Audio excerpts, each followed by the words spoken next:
et Fabienne Alouis du Vaucluse. Franck, c'est à toi, donc micro numéro 3. Merci.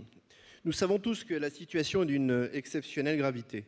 Et pas seulement parce que personne ici n'a la solution pour éviter le retour d'une droite plus autoritaire et plus libérale encore que le PS. La situation est grave parce que notre pays a atteint 8,8 millions de pauvres, soit 1 million de plus qu'en 2008. La situation est grave parce que nous vivons à crédit sur le dos de la planète. Elle est grave parce que aujourd'hui, 7 grandes fortunes en France possèdent l'essentiel des moyens de communication. Elle est grave parce que, là aussi, les nouvelles technologies d'information sont aux mains de Google, d'Amazon, de Facebook et d'un certain nombre d'autres qui ont une puissance financière considérable. Elle est grave parce que nous n'avons jamais été aussi près depuis 30 ans d'une conflagration militaire mondiale. Si nous pensons que les contenus déterminent les candidatures et la stratégie, nous devons convenir que l'ampleur des défis à relever appelle une bifurcation d'ampleur inédite. Comment pouvons-nous y contribuer? À mon sens, 3 conditions essentielles doivent être réunies. D'abord, nous devons présenter un chemin crédible et à la hauteur des enjeux. Nous devons assumer une cohérence après l'échec des solutions soumises au marché et du compromis social-démocrate, qui est la référence d'ailleurs assumée d'Arnaud Montebourg.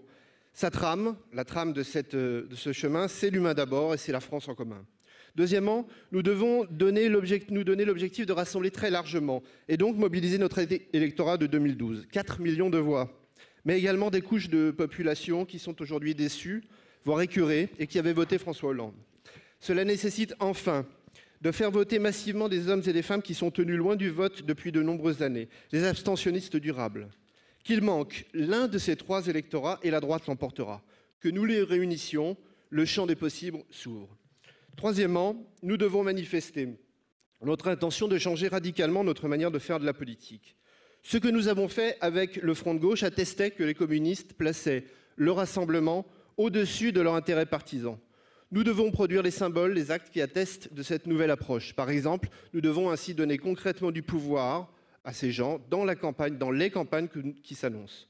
Dans les 3 cas, sur le projet, puisque nous sommes les auteurs de l'humain d'abord, source essentielle du projet de la France insoumise, puisque le rassemblement vraiment de gauche est dans notre ADN et que le Parti communiste, comme Parti communiste, nous savons bien les limites des formes traditionnelles de mobilisation politique, notamment les plus verticales, notre apport peut être décisif.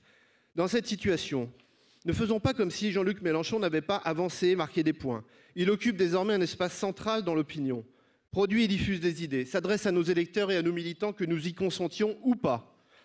Il porte un projet très proche de l'humain d'abord et même à même de répondre à l'ampleur des défis, même s'il doit être corrigé, débattu, approfondi. Enfin, il tente, même si c'est discutable, de trouver des formes différentes qui permettent à des gens qui n'ont pas nos parcours d'engagement de le faire. Avons-nous de l'énergie à perdre pour le contrer frontalement? Est-ce que cela ne se confronterait pas directement à notre stratégie de rassemblement? Je pense pour ma part que si je ne crois pas que, comme le dit la résolution, qu'un candidat miraculeux pourrait tomber du ciel, je suis favorable à ce que nous étudions très sérieusement la possibilité de récupérer la candidature de Mélenchon. Pas n'importe comment, pas dans n'importe quelles conditions. Pour ce qui m'est donné d'en connaître, un grand nombre de communistes n'y sont pas opposés. Ils manifestent leur souhait d'écrire une nouvelle page de notre stratégie de front, celle d'un rassemblement anticapitaliste à vocation majoritaire, associant librement et de manière inventive les forces politiques et citoyennes. Ces communistes veulent une campagne commune avec la France insoumise. Ils ne veulent pas se rallier, mais se relier et faire front commun. Ils ont confiance dans notre capacité d'innover, je termine, savent la force de leur implantation locale et pensent que c'est en envisageant sincèrement la candidature de Mélenchon que nous pourrons débattre et négocier sincèrement des contenus du cadre et des législatives. Conclure. Et j'ai terminé.